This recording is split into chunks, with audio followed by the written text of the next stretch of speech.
자, 오늘도 꽤나 괜찮은 책을 소개해 보려고 합니다. 저뿐만 아니라 정말 많은 분들께서 좋아하시는 책들이고요. 특히 경제적 자유를 생각하고 계신 분들에게 자신 있게 추천할 수 있는 책들입니다. 자, 첫 번째, 우리가 왜 투자를 해야만 하는가? 왜 이렇게 돈을 벌어야만 하는가? J.L. 콜린스가 말합니다. 돈으로 살 수 있는 것 중에 가장 귀한 것은 자유다. 그러니까 버는 것보다 적게 써라. 나머지는 다 투자해라. 라고 말했던 정말 좋은 책이었고요. 그래서 무엇을 사야 할까요? 어디에 투자를 해야 할까요? 정말 존경하는 존복을 할아버지께서 말씀하셨습니다. 모든 주식을 소유해라. 그냥 다 사라. VT, VTI, 스파이에 투자해라. 그럼 또 어떻게 사야 될지가 고민이죠. 여기에 답한 책이 있었습니다. Just keep buying. 그냥 사라. 지금 사라. 어제 샀으면 더 좋았다. 그리고 그렇게 투자를 하다 보면 항상 힘든 시간이 오기 마련이죠. 그럴 때마다 모건 하우절이 말합니다. 문제는 너다. 대체로 투자자의 마음이 문제다. 자, 그리고 여기 다섯 번째로 오늘 소개할 책이 위치하게 될 것 같습니다. 아니, 그래서 결국 부를 얻었다면 혹은 경제적 자유를 얻었다면 그때는 정말 우리가 행복해질 수 있을까? 정말 그렇게만 된다면 우리가 돈으로부터 자유로워질 수 있을까? 혹은 경제적 자유를 얻지 못하더라도 우리가 진정으로 자유로워질 수 있는 방법은 무엇일까? 네, 그리고 이렇게 철학적인 질문을 던지는 책들은 많지 않습니다. 저도 그렇고 정말 수많은 분들께서 좋아하시는 돈의 심리학, 모건 하우절의 후속작입니다. 저도 정말 기대했던 책이고요. 그래서 그런지 인기가 아주 많습니다. 이미 베스트셀러 1위에 올라가 있고요. 자, 이미 잘 나가기도 하고요. 그리고 정말 좋은 책 맞습니다. 그러니까 좀 뻔한 거 말고 그냥 편하게 이 책에 관한 제 생각을 이야기해 볼까 합니다. 자, 일단은요. 돈의 심리학 후속작이다. 라는 멘트가 있지만 사실 제가 직접 봤을 땐 아예 다른 차원의 이야기라고 생각하고요.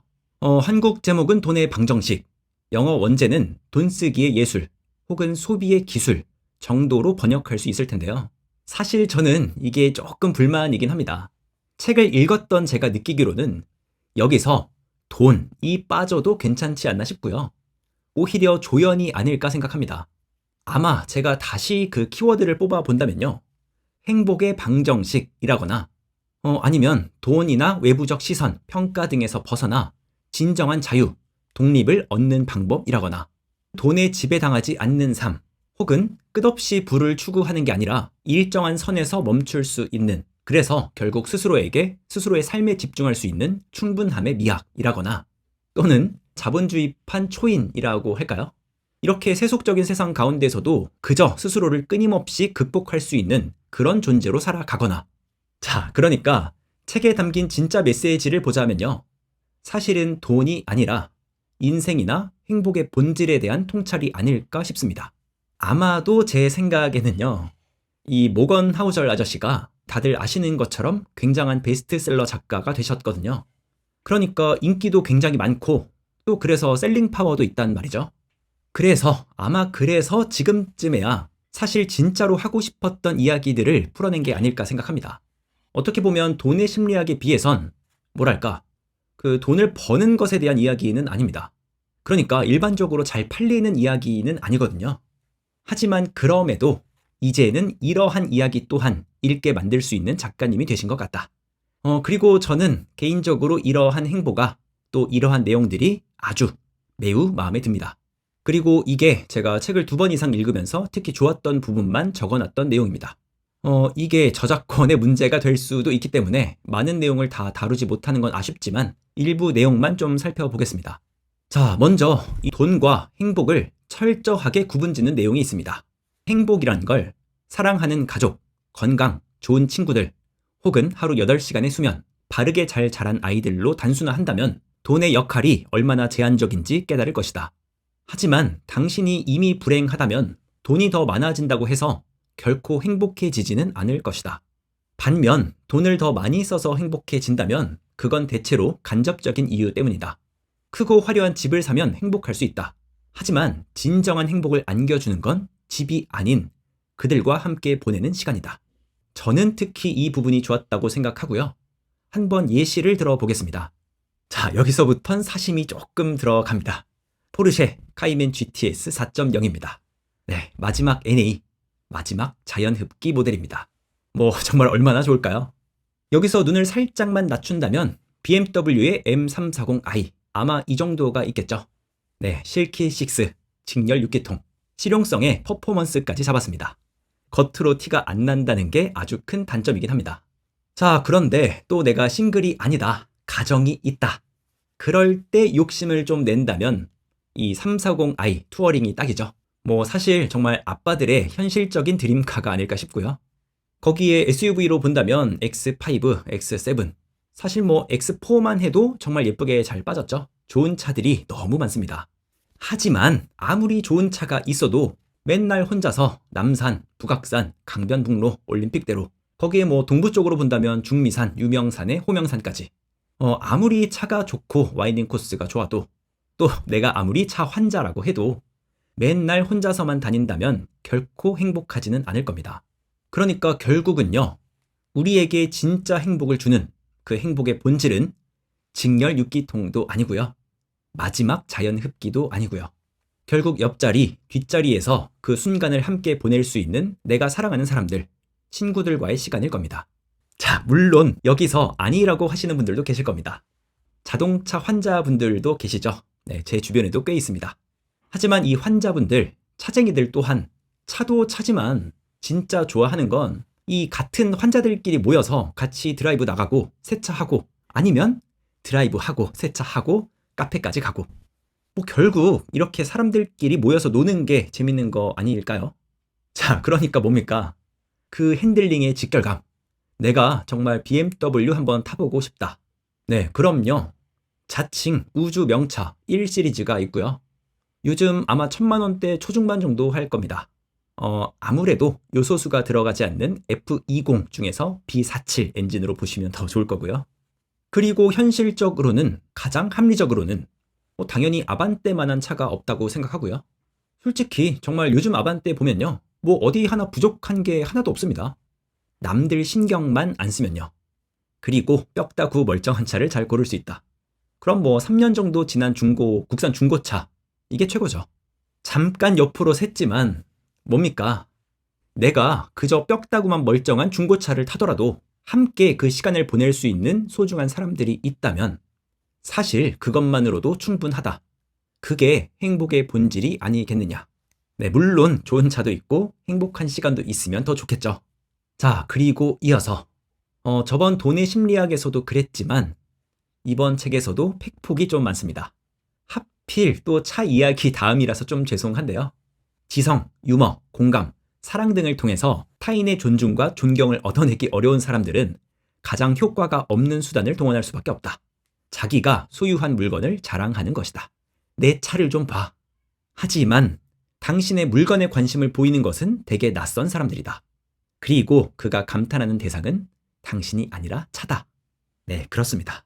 어떤 사람이 근사한 물건을 소유했다는 이유만으로 남들에게 존경받는 일은 거의 없다. 자, 그리고 여기가 가장 중요한 내용입니다. 그런데 특히 당신이 가장 존경을 받고 싶어 하는 사람들, 그러니까 가족들, 정말 가까운 친구들 혹은 회사 동료들, 그런 사람들은 절대 당신이 가진 물건으로 혹은 당신의 재력으로 당신을 판단하지 않는다는 겁니다. 네가 좋은 아버지, 훌륭한 남편, 성실한 근로자, 믿음직한 친구라면 내가 너에게 바칠 수 있는 존중과 존경의 98%는 벌써 확보했다. 여기서 네가 큰 부자라면 그 비율이 1% 정도는 더 높아질 수 있다. 네, 그러니까 어차피 이렇게나 가까운 사람들이 아니라면 사실 신경 쓸 이유가 1도 없죠. 하다못해 SNS, 인스타그램만 보더라도 팔로워가 아무리 많아도 사실 무슨 소용인가 싶고요. 내가 정말로 사랑하는 사람들, 혹은 나를 정말로 사랑해주는 사람들, 아주 그 극소수의 사람만 있으면 충분하다고 생각합니다. 그러니까 그 외의 사람들, 그 외의 팔로워들에게 잘 보이려고 헛된 소비를 하지 마라. 남들의 시선으로부터 독립해라. 이런 내용들이 있었고요. 그리고 제가 가장 핵심이라고 생각했던 독립에 관한 내용입니다. 낯선 사람들에게 자신을 입증할 필요 없이 꿋꿋하게 살아가는 능력은 값을 매길 수 없을 만큼 소중하다. 다른 사람, 특히 낯선 사람의 관심을 얻어야 한다는 부담 없이 자유롭게 살아가는 능력이야말로 그 무엇과도 바꿀 수 없는 소중한 자산이다. 내가 가장 존경하는 사람들은 돈이 많거나 성공한 사람들이 아니다. 나는 가장 자유로운 사람들을 존경한다. 그들은 삶에 대한 통제력을 최고로 발휘하는 사람들이다. 독립, 그것이 진정한 부유함이다. 네, 정말 좋은 내용들이고요. 그러니까 심지어 경제적 자유가 있든 없든 남의 시선, 평가로부터 자유로워지는 것. 이 독립이라는 게 인생에서 가장 중요한 가치가 아닐까 싶고요. 그리고 저 또한 이렇게 꿋꿋하게 살아갈 수 있는 자본주의판 초인이 되고 싶습니다. 제가 항상 그리고 있는 롤모델에 가깝다고 보고요. 그래서 아예 자연인이 돼서 산속으로 들어가라는 이야기는 아닙니다. 돈이 많고 적음을 떠나서 내가 원하는 것에 잘 쓰고 있는가. 그리고 결국 그러한 가치 판단을 하기 위해서는 스스로에 대한 이해와 집중이 꼭 선행되어야만 하고요. 내가 누구인지, 나라는 사람에게는 무엇이 가장 중요한지, 그 우선순위를 따질 수 있어야 합니다. 그리고 이것만으로도 인생이 참 단순해질 수 있다고 생각하고요. 자, 그래서 결국 제 생각에 이처럼 경제적 자유나 파이어 등을 추구하시는 분들은 일부분 구도자 혹은 수행자와 같은 철학적 면모가 항상 있을 수밖에 없다고 생각합니다. 그만큼 스스로에 대한 이해, 삶에 대한 통찰이 중요하고요. 또 그게 없다면 돈이 아무리 많더라도 제대로 된 자유, 독립은 어렵다고 생각합니다. 자, 그리고 책에서 아주 흥미로운 내용이 나오는데요. 경제적 독립 혹은 경제적 자유에 대한 스펙트럼입니다.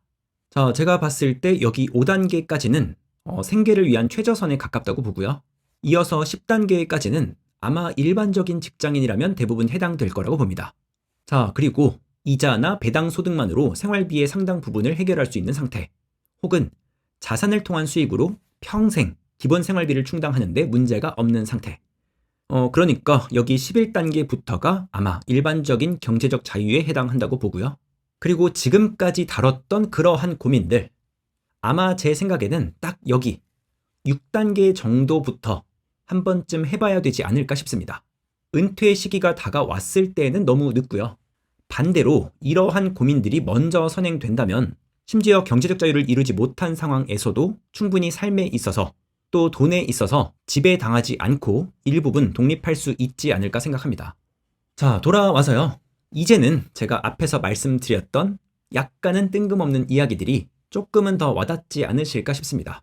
이러한 가치들에 대해서 고민해 볼 수 있는 꽤나 좋은 책이라고 생각하고요. 그리고 아마 책을 읽으시다 보면 이러한 책들도 떠오르실 거라고 생각합니다. 아무것도 갖지 않는 것이 아니라 불필요한 것을 갖지 말라고 말했던 무소유. 물건이나 돈, 사회적 지위 같은 것에 지배당하지 않고 능동적으로 행동하고 또 경험하는 존재로서 살아가라는 소유냐 존재냐. 또 단순히 물건을 버리고 줄이라는 이야기가 아니죠. 인생의 본질을 방해하는 군더더기, 거품들을 걷어내고 가장 소중한 것, 또 가장 소중한 삶에 집중하라는 미니멀리스트들의 이야기들. 제가 말씀드렸던 이 책들 모두 스스로에 대한 성찰 없이는 불가능한 이야기들이고요. 그러한 면에서 오히려 이번 책은 경제 서적보다는 오히려 이러한 서적들과 그 궤를 같이 하지 않나 싶습니다. 자, 그러니까 뭡니까? 남 신경 쓰지 말고 인생 즐겁게 삽시다. 이게 전부입니다. 오늘도 긴 영상 봐주셔서 감사드립니다. 감사합니다. 잼투리였습니다.